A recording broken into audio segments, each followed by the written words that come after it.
Kakausapin naman talaga tayo ng Panginoon sa panahon na tayo tahimik na handang makinig sa Kanya. Di ba? Ang isa pa nga daw kahulugan ng panalangin, di ba, yung prayer.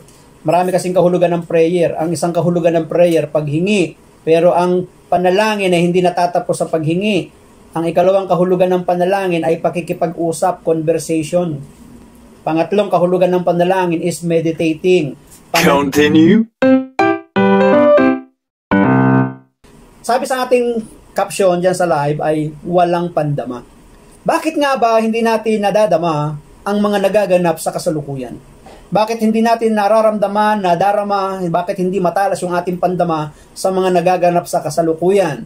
Meron pong ipinapayo sa ating pagbasa. Mangyayari lamang ito kung matututuhan natin ang mapag-isa at tumahimik gaya ng lagi niyang ginagawa para mapakinggan ang kalooban ng Diyos Ama. Dito po sa ating pagbasa, mayroon pong suggestion para madama natin yung sign, yung tanda, yung mensahe ng Diyos sa mga nagaganap sa kasalukuyan. Alin yon ang dapat gawin? Ang maging mapag-isa at tumahimik. Madadama lang natin yung mga sign, yung mga palatandaan na nagaganap sa kasalukuyan, magiging matalas yung ating pandama, mababasa natin kung ano ang nagaganap sa kasalukuyan kung, sabi sa ating binasa, tayo ay maging o magkaroon ng pag-iisa or mapag-isa at tumahimik. Ibig sabihin, ng ating sarili, ilalagay natin sa isang lugar na tahimik.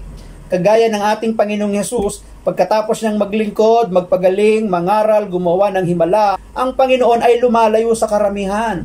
Pumupunta sa mga ilang na lugar, nananahimik. Yan, tumatahimik.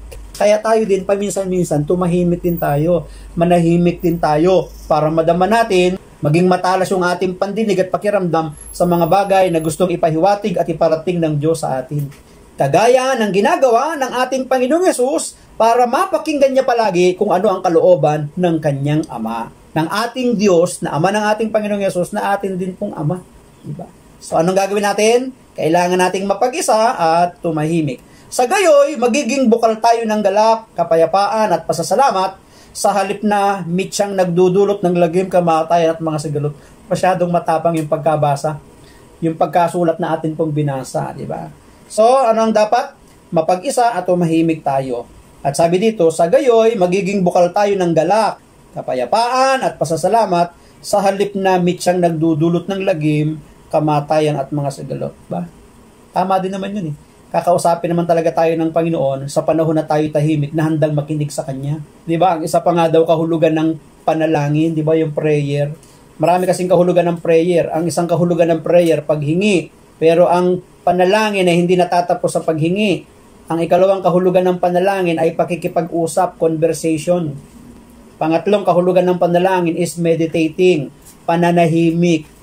Kagaya ng ating Panginoon, sa panahon ng Kanyang pananahimik, nararamdaman niya, nababatid niya, naririnig niya kung ano ang kalooban ng kanyang Ama. Ang isa pang kahulugan ng panalangin ay pag-iyak. Ayun, dapat talaga tayo umiiyak kay Lord, hindi sa tao. Pag umiyak ka sa tao, mamarites ka. Pag umiyak ka kay Lord, ma-answered prayer ka. Thank you, God, for everything.